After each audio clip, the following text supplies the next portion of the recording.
Ce langage n'est pas fait pour les gens de votre espèce, railla le milliardaire, mais l'humble femme de ménage le laissa bouche bée. La salle de réunion du 25e étage offrait une vue imprenable sur tout Paris, un panorama de béton et de verre qui racontait des histoires de pouvoir et de richesse. Pour Colette Dubois, cependant, cette fenêtre n'était qu'une autre vitre à nettoyer. À 58 ans, mince et la peau burinée par des décennies de travail au grand air, elle avait maîtrisé l'art d'être invisible. Ses yeux, autrefois vifs et curieux, restaient désormais baissés tandis que ses mains travaillaient inlassablement avec le chiffon, rendant l'acajou de la table étincelant. Il était 7h15 du matin. Colette devait finir avant 8h, heure à laquelle les premiers cadres commenceraient à arriver. 3 ans de cette routine avaient établi un rythme précis, se lever à 4h30, prendre 2 bus bondés, arriver à la Tour Saphir à 6h et nettoyer systématiquement chacune des 5 salles de réunion avant que le Paris des affaires ne s'éveille complètement. « Bonjour, Madame Colette. » La voix douce la fit se retourner. Olivier Leroy, l'assistant exécutif du PDG, était l'un des rares à la traiter comme une personne et non comme faisant partie du mobilier. Noir, 50 ans, toujours impeccable dans ses costumes bleu marine, Olivier dégageait une dignité sereine que Colette admirait. « Bonjour, Monsieur Leroy. Je termine rapidement ici. Ne vous inquiétez pas. La première réunion aujourd'hui n'est qu'à 9h30. » Il hésita. En fait, il vaudrait peut-être mieux que vous finissiez un peu plus tard. Monsieur de Montaigne arrive, et quand il vient si tôt. Il n'eut pas besoin de terminer sa phrase. Alexandre de Montaigne, 43 ans, héritier et PDG du groupe de Montaigne, était connu pour son tempérament imprévisible. Brillant en affaires, impitoyable avec ses subordonnés. Le genre d'homme qui, comme disait la mère de Colette, était né avec une cuillère en argent dans la bouche et persuadé que c'est lui qui l'a forgé. Je comprends. Je vais passer à la salle 3, alors. Olivier sourit, reconnaissant. Dans ce bref échange, il y avait une compréhension partagée et la solidarité tacite des invisibles. Colette venait à peine d'atteindre l'autre salle qu'un bruit de voix forte remplissait le couloir. Elle reconnut immédiatement le timbre autoritaire de Monsieur de Montaigne. Instinctivement, ses épaules se rentrèrent. Elle se plaça dans le coin le plus éloigné de la pièce, feignant d'être absorbée par le nettoyage d'une étagère. « Comment ça, il a eu un accident ? Aujourd'hui ? Juste aujourd'hui. » La porte s'ouvrit violemment. Alexandre entra comme un ouragan, suivi de 3 assistants visiblement tendus. Grand, les tempes grisonnantes, il portait un costume italien qui coûtait probablement plus cher que le salaire annuel de Colette. 50 millions d'euros, crachatait-il presque. 50 millions en jeu, et vous me dites que nous n'avons pas de traducteur ? Monsieur, le docteur. Mathieu est en route pour l'hôpital en ce moment même, expliqua l'une des assistantes, une jeune femme aux mains tremblantes. La collision a eu lieu sur le périphérique. Il est conscient, mais... Je me fiche qu'il soit conscient ou dans le coma. J'ai besoin d'un traducteur mandarin dans 40 minutes. Les Chinois sont déjà en route. Avez-vous une idée de ce que ce partenariat représente pour nous ? Monsieur Zhang arrive avec toute la délégation de Qingdao Tech. Colette se figea. Mandarin. Le mot éveilla quelque chose en elle, comme l'écho d'une vie lointaine. Ses doigts cessèrent de bouger le chiffon sur l'étagère. Nous avons déjà contacté toutes les agences de traduction, intervint Olivier. À cette heure-ci, avec un tel délai, c'est pratiquement impossible. Impossible, coupa Alexandre. Ce mot n'existe pas dans mon vocabulaire, Leroy. Trouvez une solution maintenant, ou... Je... La voix sortit avant que Colette ne puisse la retenir, presque un murmure. Une petite voix intérieure lui criait de se taire, de rester invisible. Mais quelque chose de plus fort l'Y poussa. Je parle couramment mandarin, dit-elle en se retournant. Je peux aider. Le silence qui s'installa dans la salle fut si dense que Colette pouvait entendre son propre cœur battre. 5 paires d'yeux se fixèrent sur elle comme s'ils venaient de découvrir qu'un des meubles pouvait parler. Alexandre de Montaigne la dévisagea de haut en bas. Son regard parcourut l'uniforme gris usé avec le logo de l'entreprise de nettoyage, les chaussures fatiguées, les mains rugueuses tenant le chiffon. Un sourire incrédule commença à se former sur son visage. Puis vint l'éclat de rire. Fort, cruel, résonnant contre les murs vitrés. Un rire qui en disait plus sur lui que n'importe quel mot. Vous, réussit-il à dire entre deux quintes. Vous parlez mandarin. Les assistants rirent nerveusement, regardant leur chef, puis le sol, un rire d'obligation qui n'atteignait pas leurs yeux. « Pardonnez-moi, madame », continua Alexandre, essuyant une larme due au rire. « Ce langage n'est pas fait pour les gens de votre espèce. Le mandarin exige des années d'études dans les grandes écoles. Vous avez à peine dû terminer l'école primaire supérieure. » Les mots frappèrent Colette comme une gifle. Quelque chose en elle, qui avait dormi pendant des années, s'agita. Ce n'était pas de la colère, où elle n'avait plus l'énergie pour la colère. C'était de la dignité. Une dignité silencieuse qui refusait d'être complètement ensevelie, même après des années d'humiliation. Colette posa le chiffon sur la table avec soin. Elle redressa ses épaules. Et puis, d'une voix claire et avec une intonation parfaite, elle parla en mandarin. Yuin bushi tshen. Elle cita un ancien proverbe, avoir des yeux, mais ne pas reconnaître le montagne, une expression décrivant quelqu'un d'incapable de reconnaître une personne de grande capacité ou de vertu. Les deux jeunes hommes chinois présents dans la salle que Colette n'avait même pas remarqué jusqu'alors écarquillèrent les yeux sous le choc. C'étaient des assistants arrivés en avance pour préparer la salle. Prononciation incroyable, murmura l'un d'eux en anglais. Alexandre leva les YEU. X au ciel, impatient face à ce qu'il considérait comme une mise en scène ridicule. Belle astuce. Apprendre une phrase en mandarin pour impressionner. Mais vous m'excuserez, madame, nous traitons ici d'affaires sérieuses. Olivier Leroy, cependant, avait observé la réaction des assistants chinois. Il s'approcha rapidement. Monsieur, les représentants chinois semblent impressionnés par son mandarin. Quoi? Monsieur Zhang vient d'envoyer un message, interrompit l'une des assistantes, vérifiant son téléphone les yeux écarquillés. Ils sont à 20 minutes du bureau et il a réitéré qu'ils ne tiendront pas la réunion sans un traducteur fiable. Ils ont dit que c'était une condition établie dès le départ. Demandez-leur, ordonna Alexandre en pointant du doigt les assistants chinois, soudain tendus. Est-ce que cette femme a vraiment parlé correctement le mandarin? Le plus âgé des deux, un homme d'environ 30 ans, acquiesça. Non seulement correct, monsieur. Elle a cité un proverbe classique avec une prononciation impeccable. C'est surprenant. Alexandre de Montaigne regarda Colette comme s'il la voyait pour la première fois. Il n'y avait plus de dédain, seulement un calcul froid et désespéré. 50 millions d'euros en jeu, et son seul espoir était une femme de ménage. Comment, commença-t-il, mais ne compléta pas la question. J'ai été professeur de langues orientales à l'université, répondit simplement Colette. J'ai un doctorat de la Sorbonne, avec une partie de ma recherche menée à l'université de Pékin. Je parle mandarin, cantonais, japonais, coréen et vietnamien. Est-ce vrai? Demanda Alexandre à Olivier, comme si Colette n'était pas présente. Je ne sais pas, monsieur. Madame Dubois travaille pour l'entreprise de nettoyage sous-traité. Nous n'avons pas accès à son historique complet. Alexandre consulta sa montre en or. 19 minutes. Une négociation de 50 millions d'euros. Une femme de ménage qui affirmait parler mandarin. Vous allez traduire, dit-il finalement, non comme une demande, mais comme un ordre. Mais pas comme ça. Pas vêtu comme ça. Il claqua des doigts vers l'une des assistantes. Emmenez-la à la réserve, trouvez-lui quelque chose de présentable. Et vite. Nous avons 17 minutes. Ce n'est pas nécessaire, répondit Colette, avec une dignité qui surprit tout le monde, y compris elle-même. Je peux traduire exactement tel que je suis. À moins que vous ne croyiez que mon apparence affecte ma capacité linguistique. Alexandre plissa les yeux. Il n'était pas habitué à être défié, surtout par quelqu'un qu'il considérait si loin en dessous de lui. Vous ne serez pas visible, décida-t-il après un moment. Vous resterez derrière le paravent, traduisant via un écouteur. Je répéterai vos paroles. Colette acquiesça. Comme vous préférez. Tandis que les assistants couraient pour préparer la salle, installer l'équipement sonore et réorganiser la logistique, Colette resta immobile, comme une île de calme au milieu du chaos. Olivier s'approcha discrètement. Vous allez bien? Vous voulez un café, de l'eau? Je vais bien, merci. Vous n'avez pas besoin de faire cela si vous ne voulez pas. Colette sourit légèrement. Je sais. Mais je le veux.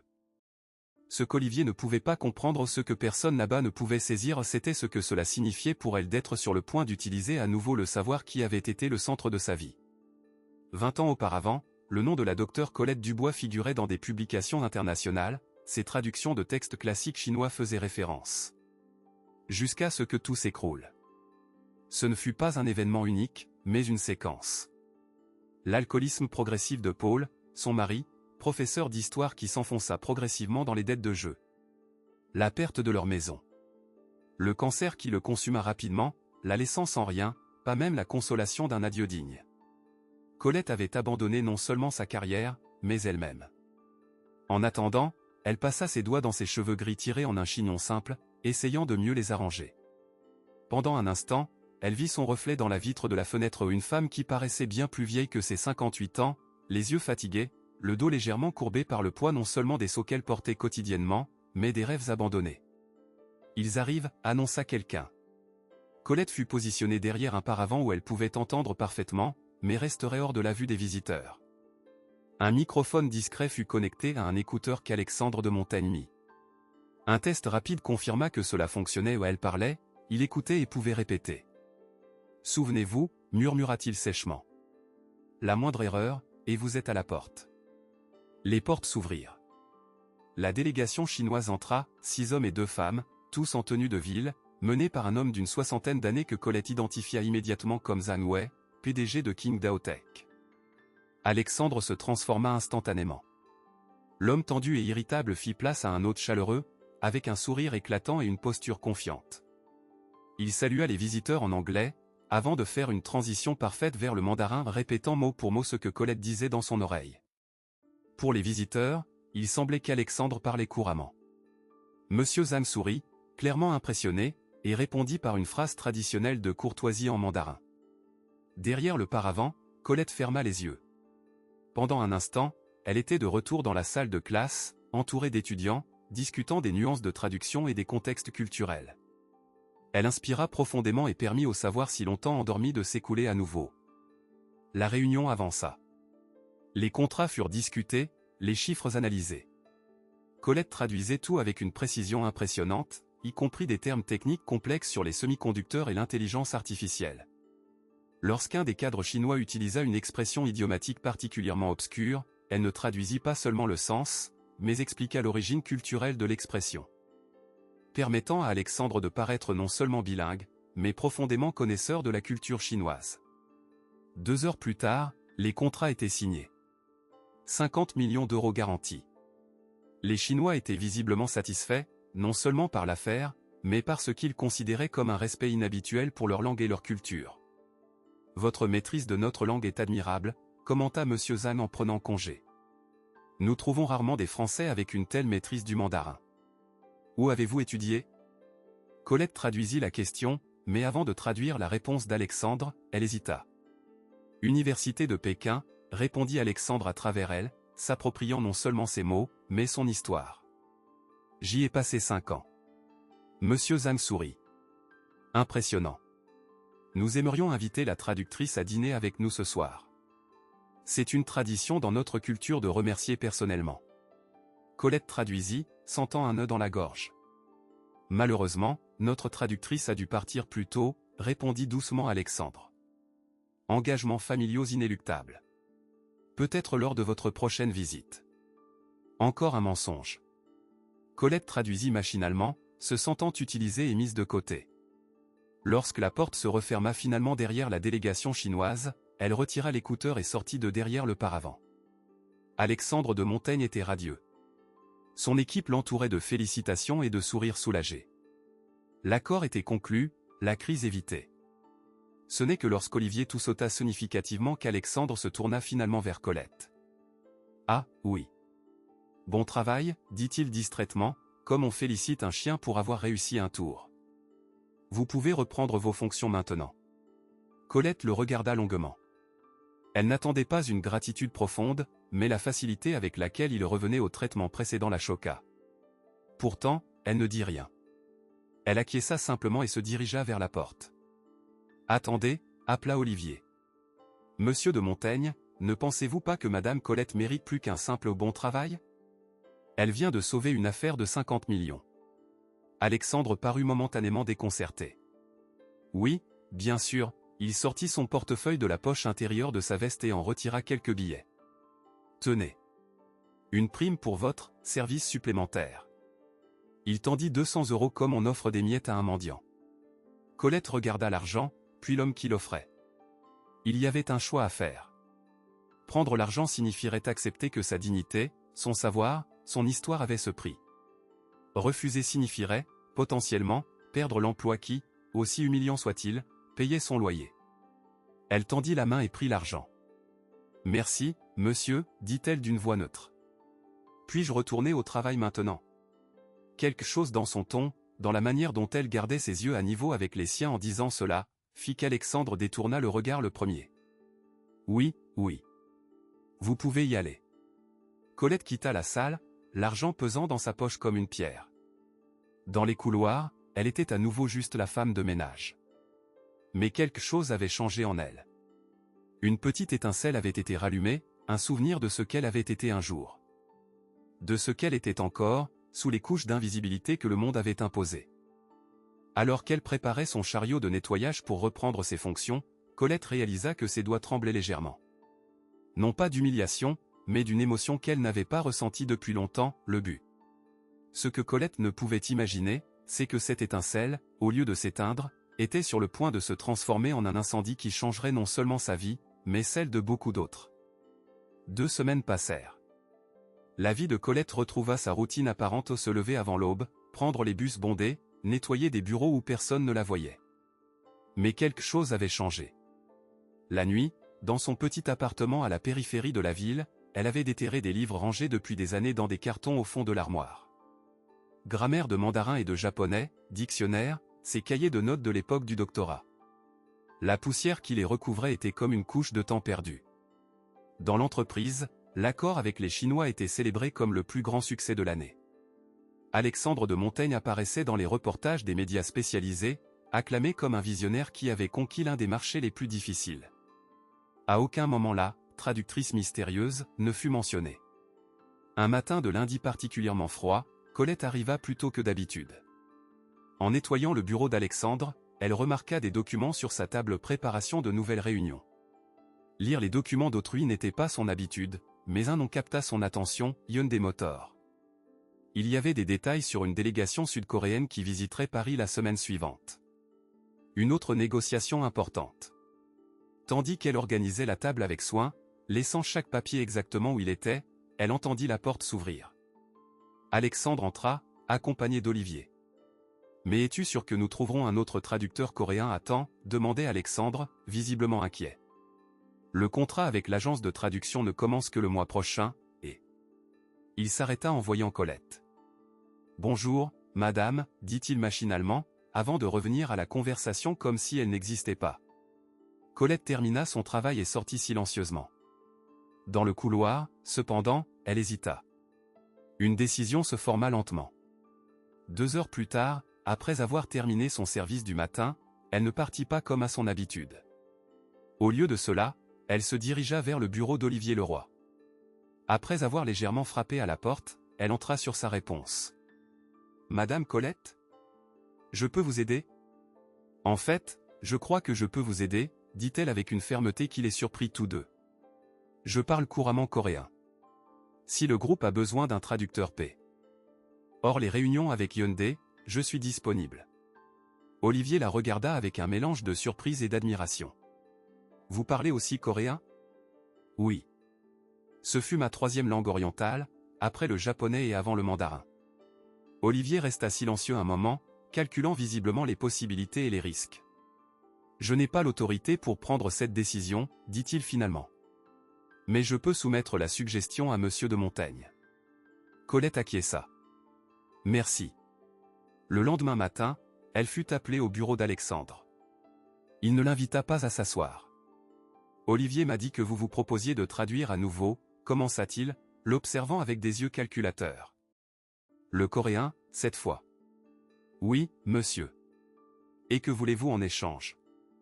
La question était directe, presque agressive. Colette soutint son regard. « Une reconnaissance adéquate de mon travail. Et une compensation juste. » Alexandre lâcha un rire court. « Compensation juste.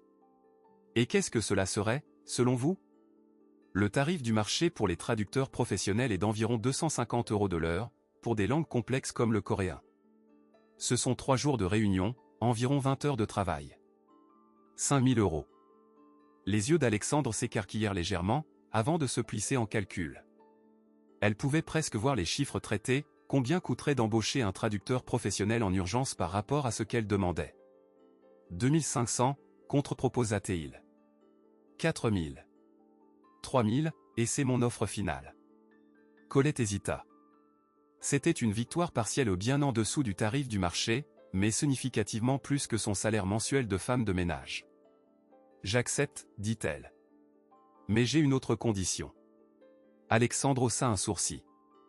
Laquelle? Je ne serai pas cachée cette fois. Je serai présentée correctement en tant que traductrice. Le visage d'Alexandre se durcit. Impossible. Vous êtes employé par l'entreprise de nettoyage. Comment expliquer votre soudaine transformation en traductrice professionnelle? La vérité, répondit simplement Colette. Que j'ai les qualifications nécessaires. Et révéler à nos clients que nous utilisons la femme de ménage comme traductrice? Cela détruirait notre crédibilité. Colette sentit le poids de ces mots. Femme de ménage. Comme si c'était une condition intrinsèque à son être, et non seulement un travail qu'elle accomplissait. Je comprends, dit-elle calmement. Dans ce cas, je crains de ne pas pouvoir vous aider. Bonne chance pour trouver un traducteur qualifié en si peu de temps. Elle se retourna pour partir. Attendez, appela Alexandre, irrité mais calculateur. J'ai une solution. Vous n'agirez pas comme femme de ménage pendant ces réunions. Vous porterez des vêtements appropriés, que nous fournirons. Vous serez présentée comme consultante externe en langue. La question est, pouvez-vous avoir l'air et agir comme une professionnelle de ce niveau? L'insulte voilée dans la question fit sentir à Colette une pointe de colère. Elle inspira profondément avant de répondre. Monsieur de Montaigne, pendant 20 ans, j'ai été professeur à l'université. J'ai donné des conférences sur 3 continents. J'ai eu des articles publiés dans des revues académiques internationales. Je crois que je parviendrai à avoir l'air professionnel. Quelque chose dans son ton, un mélange précis de dignité et d'ironie subtile, laissa Alexandre momentanément sans voix. 3 000 €, dit-il finalement. Et vous serez présentée comme consultante externe. Mais vous devrez signer un accord de confidentialité. J'accepte. 3 jours plus tard, vêtue d'un tailleur bleu marine discret fourni par l'entreprise, Colette fut présentée à la délégation Hyundai-Com, la docteure Colette Dubois, notre consultante linguistique. Ses cheveux étaient tirés en un chignon élégant, ses lunettes de lecture, qu'elle gardait normalement dans sa poche pendant le nettoyage, complétaient la transformation. Pour les cadres coréens, elle était clairement une professionnelle respectée. Pour les employés du groupe de Montaigne qui la connaissaient comme femme de ménage, la transformation fut choquante. Elle pouvait sentir les regards, les murmures, l'incrédulité. Les réunions furent un succès. Colette non seulement traduisit avec perfection, mais démontra une connaissance approfondie de la culture d'entreprise coréenne, aidant à éviter des malentendus potentiels à des moments critiques de la négociation. Sa traduction des termes techniques automobiles impressionna tellement le vice-président de Hyundai qu'il demanda où elle avait appris un vocabulaire aussi spécifique. Quand j'ai travaillé à la traduction des manuels techniques de Kia Motor en 2003, répondit-elle par l'intermédiaire d'Alexandre, qui répétait ces mots en faisant semblant de comprendre le coréen. Le vice-président fut visiblement impressionné. Ces manuels étaient extrêmement complexes. Mes compliments. Après 3 jours intenses, le contrat fut signé. Alexandre était exultant. Cependant, lorsque tout le monde quitta la salle et qu'il ne resta que lui, Olivier et Colette, le comportement d'Alexandre changea radicalement. « Bon travail, dit-il sèchement. Olivier s'occupera de votre paiement demain. Et maintenant, si vous me permettez, j'ai une vidéoconférence dans 10 minutes. » Colette resta impassible tandis qu'Alexandre sortait, mais Olivier semblait embarrassé. « Je suis désolé pour ça, docteur Dubois. » « Ne vous inquiétez pas, répondit-elle, commençant à rassembler ses notes. « Et vous pouvez m'appeler Colette. Demain, je redeviendrai juste Madame Colette du ménage. » « Ce n'est pas juste, murmura Olivier, plus pour lui-même que pour elle.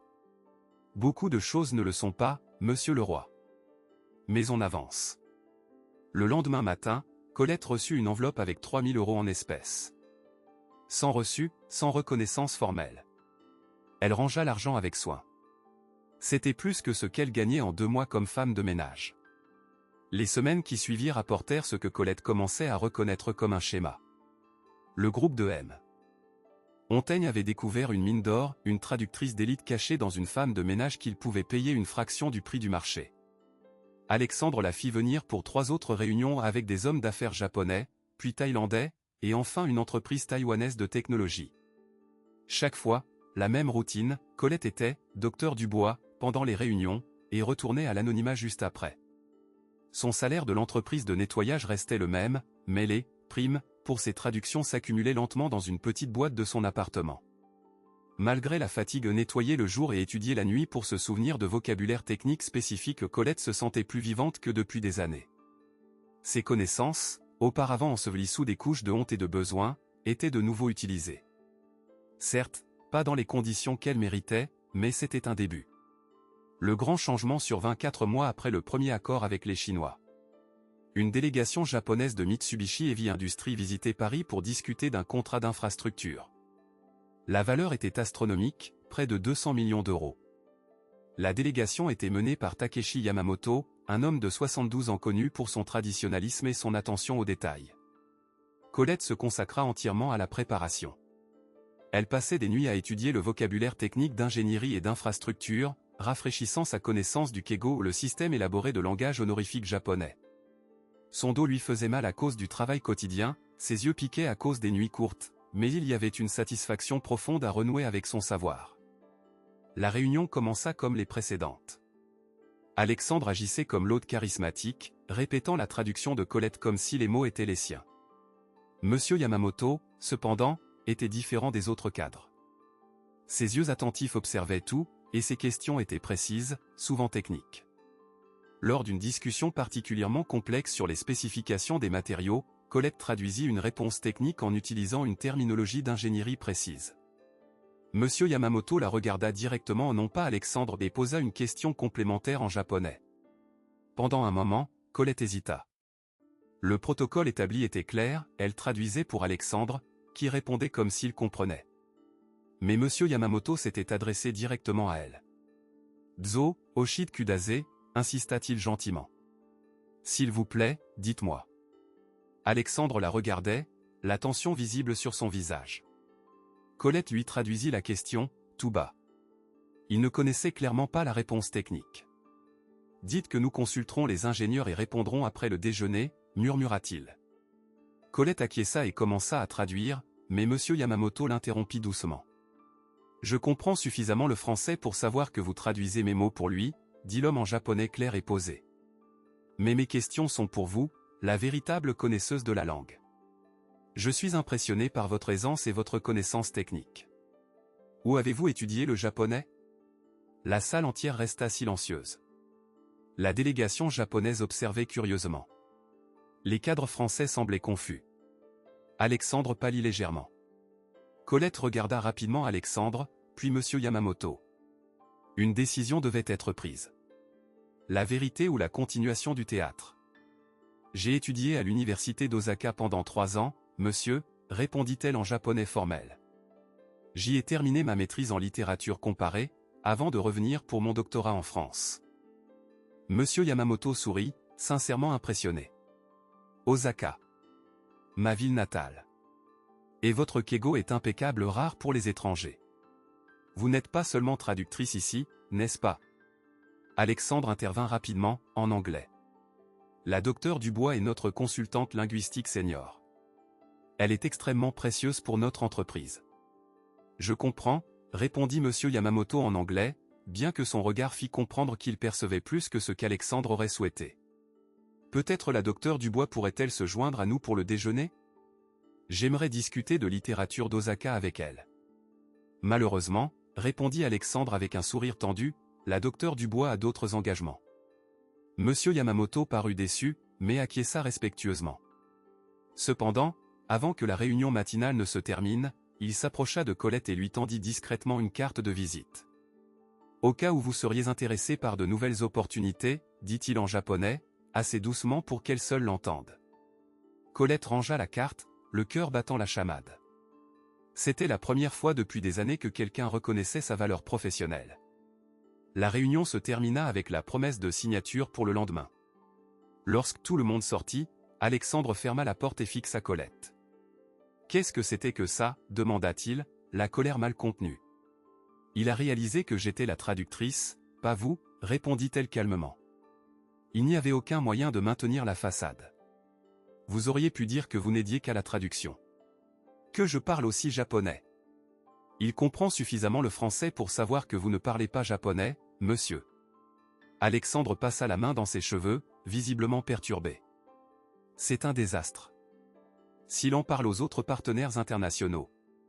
Pourquoi serait-ce un désastre ? Demanda Colette. Les entreprises embauchent des traducteurs tout le temps. Il n'y a pas de honte à cela. Alexandre la regarda comme si elle était incapable de comprendre quelque chose d'évident. La honte, Colette, c'est que mes partenaires découvriront que notre traductrice d'élite est une femme de ménage, compléta TL pour lui. Et cela diminuerait votre crédibilité, n'est-ce pas ? Son silence fut une réponse suffisante.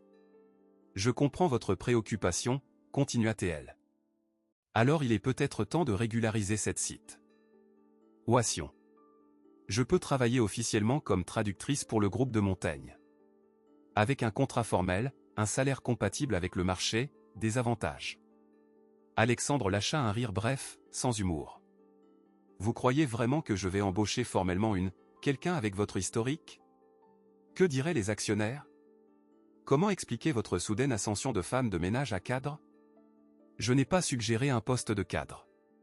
Juste traductrice officielle. Impossible. De plus, vous avez signé des accords de confidentialité. Tout ce qui se passe dans ces salles est secret. Quelque chose dans sa manière de dire cela sonna comme une menace voilée. Colette sentit un frisson. Je comprends. Alors, nous continuons comme jusqu'à présent. Oui. Et j'attends une discrétion absolue de votre part. Elle acquiesça légèrement. Puis-je y aller maintenant ? J'ai le nettoyage du 3e étage à terminer. La juxtaposition délibérée la traductrice hautement qualifiée qui devait retourner à son seau et son balai fit qu'Alexandre détourna le regard, momentanément mal à l'aise. Oui, vous pouvez y aller. Ce soir-là, seule dans son petit appartement, Colette examina la carte de Monsieur Yamamoto, directeur des opérations internationales chez Mitsubishi Heavy Industries. Un contact qui, dans sa vie précédente, aurait été précieux. Maintenant, cela représentait quelque chose de plus, une possibilité de changement. Elle hésita. Il y avait quelque chose d'effrayant dans l'idée de franchir ce pas. Pendant 3 ans, elle s'était cachée dans l'invisibilité. C'était une existence petite, mais sûre dans sa prévisibilité. Essayer de changer signifiait risquer, et elle avait déjà tant perdu. 2 semaines plus tard, une révélation inattendue changea tout. En nettoyant le bureau d'Alexandre, Colette trouva un document partiellement visible sous une chemise. Normalement, elle respectait la confidentialité des papiers, mais un nom attira son attention, Mitsubishi. Et juste en dessous, son propre nom. Elle glissa le document pour mieux le lire. C'était un courriel imprimé, d'Alexandre au directeur financier de l'entreprise, confirmé avec Yamamoto au contrat d'exclusivité pour les services de la traductrice Dubois pendant 18 mois, valeur fixée à 100 000 €, environ 600 000 $ conversion mentale. Je maintiendrai l'arrangement actuel avec elle, 3 000 à 5 000 € par travail spécifique. La différence sera comptabilisée comme conseil externe via offshore. Détail en personne. Colette sentit le sol disparaître sous ses pieds. Alexandre avait vendu ses services de traduction à Mitsubishi pour 100 000 €, tout en prévoyant de ne lui payer que moins de 5% de ce montant. Un stratagème élaboré pour exploiter ses connaissances tout en la maintenant dans l'ignorance. Elle photographia le document avec son téléphone portable, les mains tremblantes. Elle ne savait pas exactement ce qu'elle ferait de cette information, mais elle avait besoin de preuves. 3 jours plus tard, Alexandre la convoqua à son bureau. Son sourire était inhabituellement large. « J'ai de bonnes nouvelles », annonça-t-il dès qu'elle entra.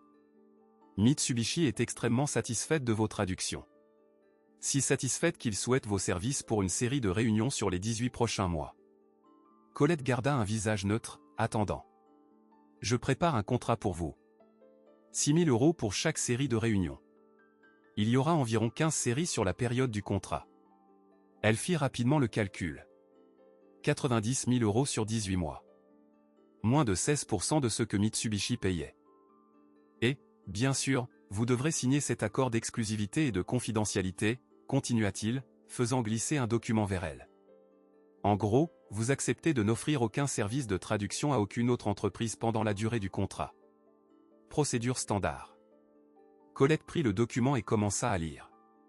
Le texte était rempli d'un jargon juridique dense, mais quelques passages se détachaient avec une clarté troublante, s'engage à ne pas révéler sa condition de traductrice à aucun employé de l'entreprise de nettoyage ou à des tiers. Ne pourra travailler directement ou indirectement pour aucune entreprise du secteur pendant une période de 5 ans après la fin de ce contrat. Toute violation entraînera une amende compensatoire de 500 000 €. Ce n'était pas seulement un contrat abusif, c'était une prison juridique élaborée pour la maintenir en permanence sous contrôle. « Puis-je l'emporter pour le lire tranquillement » demanda-t-elle. « Je préfère que vous signiez maintenant » répondit Alexandre, son sourire diminuant légèrement. « Mitsubishi a besoin de la confirmation aujourd'hui. »« Je comprends, mais j'ai besoin de lire attentivement toutes les conditions. » Alexandre soupira, impatient. « Écoutez, Colette, je vais être direct. C'est une opportunité unique. 90 000 €, c'est bien plus que ce que vous gagneriez normalement. Mais j'ai besoin de votre signature aujourd'hui. » Quelque chose dans son insistance confirma ses soupçons. Le contrat était un piège, élaboré pour légitimer l'exploitation tout en protégeant Alexandre. « Je vais avoir besoin de temps pour y réfléchir, » dit-elle en se levant. Le visage d'Alexandre changea complètement. Le sourire disparut, remplacé par une expression froide. « Il n'y a rien à réfléchir. Soit vous signez, soit... » « Soit quoi, monsieur de Montaigne ? Soit je vous garantis que vous ne travaillerez plus jamais, même comme femme de ménage, à Paris, dit-il, les mots sortant comme de la glace. J'ai des contacts, j'ai du pouvoir. Vous n'êtes personne. » La crudité de cette menace, l'arrogance absolue, frappèrent Colette comme une gifle. Pendant un moment, elle ne put respirer. « Vous vous souvenez de ce que je vous ai dit le premier jour, continua-t-il, interprétant son silence comme de la peur. Ce langage n'est pas fait pour les gens de votre espèce. Je me suis trompé. Vous avez un talent utile.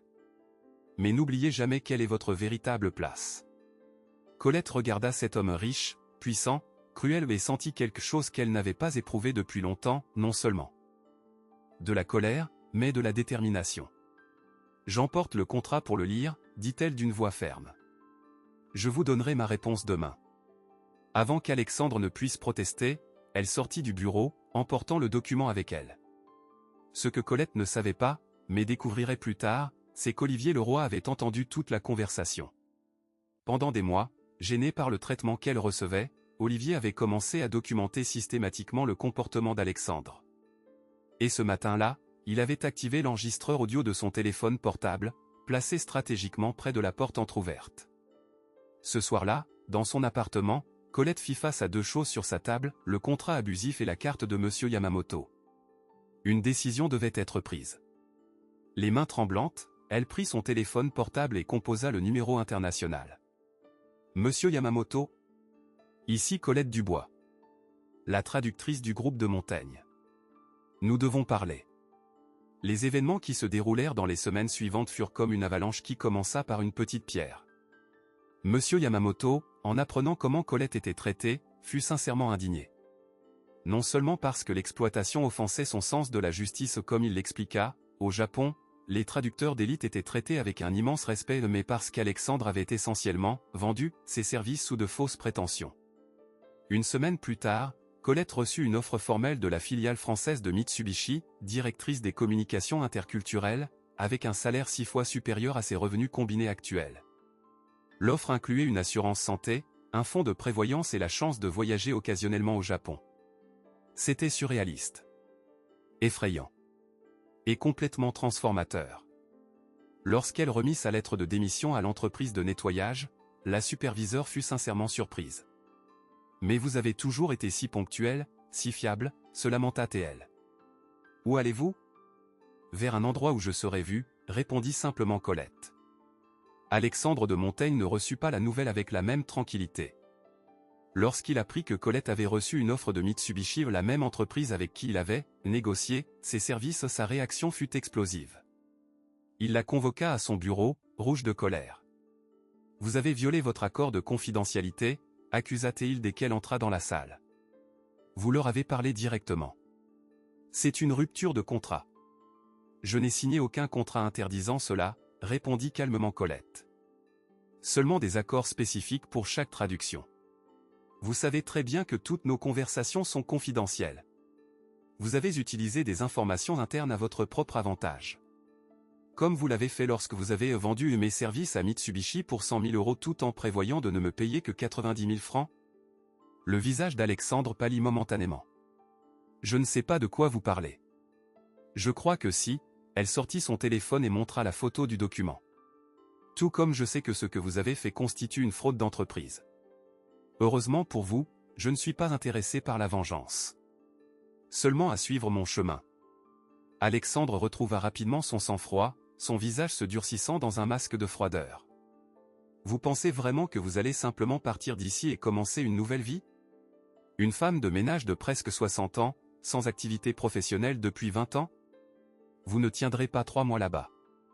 Et quand vous échouerez, je vous garantis qu'aucune entreprise de nettoyage à Paris ne vous embauchera. » Ces mots étaient calculés pour blesser, pour planter des graines de doute. Et ils fonctionnèrent pendant un instant.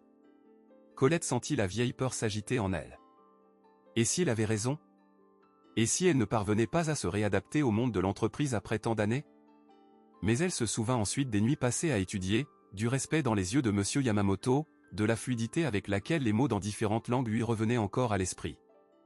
Elle n'était pas seulement ce que les dernières années avaient fait d'elle. Elle était la somme de toute son histoire. « Vous avez raison sur une chose, » dit-elle, le regard droit dans ses yeux. « Ce langage n'est pas fait pour les gens de mon espèce. Il est fait pour les gens meilleurs que moi ou pour ceux qui n'utilisent pas le savoir comme arme d'humiliation. » Elle se retourna pour partir, mais Alexandre l'appela, sa voix chargée de menaces. « Ce n'est pas fini, Colette. J'ai des avocats, j'ai des ressources. Vous avez signé des documents. Je peux vous ruiner. » Colette s'arrêta à la porte et regarda une dernière fois en arrière. « Vous pouvez essayer, monsieur. Mais pour la première fois depuis longtemps, je n'ai pas peur. » Ce qui se passa dans les 2 jours suivants surprit tout le monde, peut-être principalement Colette elle-même. Le blog spécialisé en affaires, l'Observateur français, publia un reportage retentissant, le PDG du groupe de Montaigne exploitait une femme de ménage docteur comme traductrice d'élite. L'article incluait des enregistrements audio où Alexandre menaçait clairement Colette et admettait le stratagème pour profiter de ses services. La source était anonyme, mais Colette soupçonnait fortement Olivier, l'assistant qu'il avait toujours traité avec respect. L'impact fut immédiat et dévastateur. L'histoire devint virale sur les réseaux sociaux. Des journalistes d'investigation commencèrent à creuser plus profondément dans les opérations du groupe de Montaigne. Des activistes organisèrent des manifestations devant le siège social. Des hashtags comme #respect pour Colette et #contre la fraude devant le ménage devinrent des tendances. Alexandre tenta de contrôler les dégâts avec une note officielle vague, parlant de « malentendus » et de « distorsion », mais chaque mot semblait seulement intensifier la crise. Lorsque 2 importants clients internationaux commencèrent à remettre publiquement en question l'éthique de l'entreprise, le conseil d'actionnaires convoqua une réunion d'urgence. La couverture médiatique continua de croître. Les journalistes découvrirent le passé académique de Colette, sa trajectoire brillante interrompue par des tragédies personnelles, et le contraste avec l'arrogance d'Alexandre, héritier de 3e génération qui se présentait souvent comme un self-made man, rendait l'histoire irrésistible. Une semaine après l'éclatement du scandale, Alexandre de Montaigne fut contraint de convoquer une conférence de presse. La salle était bondée de journalistes, de caméras et de représentants de divers secteurs. Il avait engagé une célèbre agence de gestion de crise, qui avait préparé un script minutieux, admettre des erreurs non spécifiques, offrir des excuses vagues, annoncer de nouvelles politiques d'entreprise, et présenter une « solution » qui montrerait de la bonne volonté sans admettre de responsabilité légale. Ce que personne n'attendait, c'est que Colette Dubois serait assise au premier rang. Elle n'avait pas prévu de venir. L'exposition publique l'effrayait, et sa nouvelle position chez Mitsubishi allait commencer la semaine suivante. Mais Olivier l'avait contacté la veille au soir. « Il va tout déformer », expliqua-t-il. « Il va essayer de réécrire l'histoire. Si vous êtes là, il ne pourra pas mentir si facilement. Ainsi, vêtu d'un simple blazer bleu foncé sur une blouse blanche ou des vêtements achetés spécialement pour son nouvel emploi, Colette entra discrètement et s'assit là où Alexandre ne pourrait éviter de la voir. Lorsqu'il monta sur scène, ses yeux croisèrent les siens immédiatement. Pendant un instant, elle vit quelque chose comme une panique brute traverser son visage, avant que le masque professionnel ne reprenne sa place. La conférence de presse commença avec Alexandre lisant un communiqué préparé. Des mots soigneusement calibrés pour paraître sincères sans admettre de culpabilité spécifique. Il parlait de « failles de communication », de « malentendus malheureux », et de la manière dont l'entreprise était engagée dans la croissance continue de ses collaborateurs. Puis, ce qui était clairement le point culminant préparé par son équipe de crise, il fit une annonce. C'est avec une grande satisfaction que je souhaite annoncer publiquement notre offre à la Dr Colette Dubois. Reconnaissant son talent extraordinaire et ses précieuses contributions, nous lui offrons le poste de directrice des communications internationales, avec tous les avantages et compensations compatibles avec son expérience et ses compétences exceptionnelles. Un murmure parcourut la salle. Les journalistes regardaient entre Alexandre et Colette, qui restèrent impassibles au premier rang. Quand il eut fini, la modératrice indiqua qu'ils accepteraient quelques questions. Une jeune journaliste fut la première. « Monsieur de Montaigne, cette offre est-elle faite seulement maintenant, après le scandale, ou avait-elle déjà été communiquée à la Dr Dubois auparavant ?»« Eh bien, nous étions en discussion depuis un certain temps, » mentit doucement Alexandre. Malheureusement, en raison de quelques malentendus dans la communication interne. Ceci est absolument faux. La voix de Colette, ferme et claire, fit taire la salle instantanément. Toutes les têtes se tournèrent dans sa direction. La modératrice parut momentanément ne pas savoir comment procéder, tandis qu'Alexandre pâlissait visiblement sur scène. La Dr Dubois, naturellement, émue par tout ce qui s'est passé, tenta-t-il de reprendre le contrôle. Mais j'aimerais assurer à tous. Je demande la permission de parler, interrompit Colette à nouveau, se levant. Puisque mon nom est utilisé dans cette conférence de presse, je crois avoir le droit de clarifier certains points. Les journalistes acquiescèrent immédiatement. Certains tendaient déjà des microphones dans sa direction. La modératrice, réalisant que refuser serait désastreux pour l'image de l'entreprise, lui fit signe à contre-cœur de s'approcher de la scène.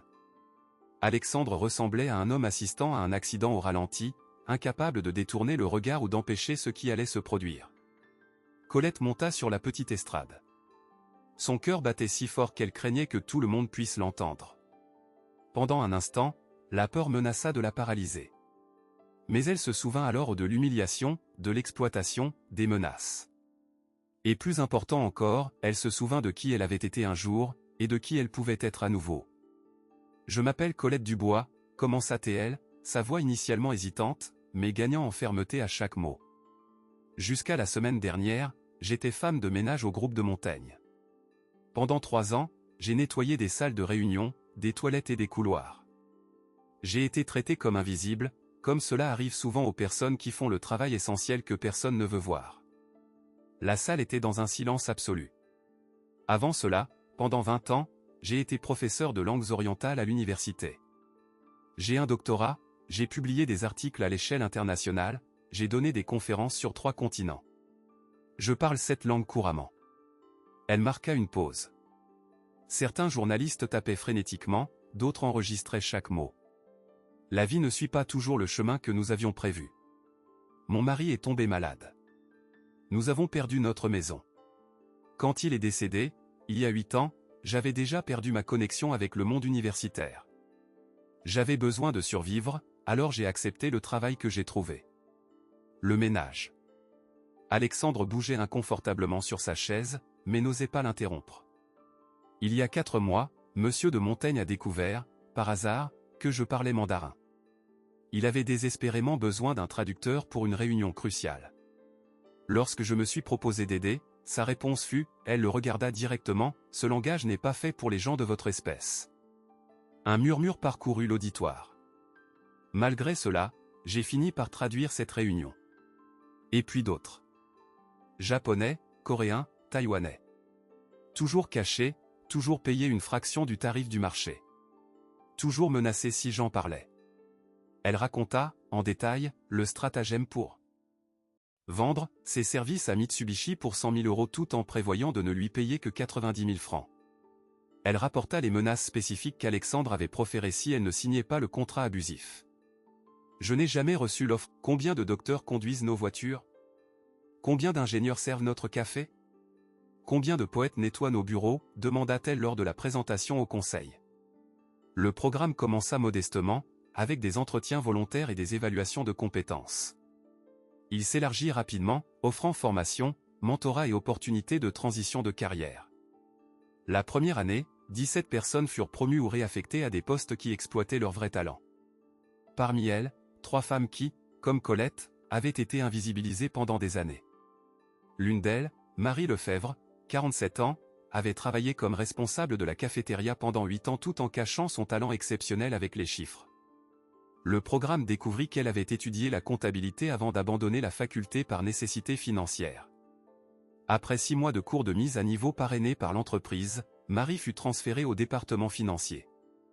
La docteure Dubois m'a appris qu'il n'est jamais trop tard pour recommencer, déclara Marie lors d'un événement de célébration du premier anniversaire du programme. Que notre valeur ne diminue pas parce que quelqu'un ne parvient pas à l'avoir. Le programme reçut une attention nationale, et d'autres entreprises commencèrent rapidement à mettre en œuvre des initiatives similaires. Les journalistes sollicitaient Colette pour des interviews, les universités l'invitaient à donner des conférences. Pour quelqu'un qui s'était habitué à l'invisibilité, l'exposition était un défi, mais elle l'acceptait comme faisant partie de sa nouvelle mission. Un vendredi après-midi, 1 an après la conférence de presse qui avait changé sa vie, Colette se trouvait dans sa voiture dans les embouteillages de l'avenue de la Grande Armée. S'arrêtant à un feu rouge, elle regarda la tour Saphir où elle avait travaillé comme femme de ménage pendant 3 ans. Pendant un instant, elle se souvint vivement de la sensation du chiffon dans ses mains, du poids du seau, des regards qui passaient sur elle comme si elle faisait partie du mobilier. Elle se souvint de la première fois qu'elle avait parlé mandarin à Alexandre de Montaigne, de l'expression de choc mêlé de mépris. Elle ne ressentait pas de colère. Ce qui la surprit fut de réaliser qu'elle ne ressentait pas non plus de gratitude ou elle n'avait pas besoin de remercier Alexandre pour l'avoir involontairement libérée. Accent aigu. Sa transformation n'avait pas été son œuvre, mais la sienne propre. Celle de la femme qui avait refusé de rester enterrée sous des couches d'invisibilité. Le feu passa au vert, et Colette avança. Sur le siège passager, reposait une chemise avec le plan d'expansion du programme Talents Invisibles pour d'autres filiales de Mitsubishi à travers le monde. Lorsque de jeunes professionnels la sollicitaient pour des conseils, Colette disait toujours la même phrase, « Vous n'êtes jamais celui qu'ils disent que vous êtes. Vous êtes celui que vous refusez de cesser d'être. » Des mots qu'elle avait appris de la manière la plus difficile, mais qui étaient désormais le phare qui guidait non seulement sa vie, mais celle de nombreux autres qui, grâce à elle, commençaient à refuser l'invisibilité imposée par le regard d'autrui. Et vous? Combien de fois vous êtes-vous senti invisible, sous-estimé, placé dans une boîte qui ne représente pas qui vous êtes vraiment? L'histoire de Colette n'est pas seulement une narration inspirante, c'est un appel à reconnaître la valeur en nous-mêmes et chez les autres, indépendamment des apparences ou des fonctions. Si cette histoire a touché votre cœur, ne gardez pas ce message pour vous. Partagez-le avec cet ami qui traverse un moment difficile, avec ce membre de la famille qui a perdu confiance en ses talents. Abonnez-vous à notre chaîne pour plus d'histoires de dépassement et de transformation qui inspireront votre quotidien. Laissez en commentaire le mot « dignité » si vous croyez vous aussi que tout travail mérite respect et que notre valeur va bien au-delà de ce que les autres peuvent voir. Activez la cloche pour être notifié lorsque nous publierons de nouvelles histoires de personnes extraordinaires qui, comme Colette, ont transformé l'adversité en opportunité. Ceci est une œuvre de fiction inspirante. Toute ressemblance avec des personnes ou des situations réelles est pure coïncidence. Notre objectif est uniquement d'inspirer et de motiver à travers des récits de dépassement.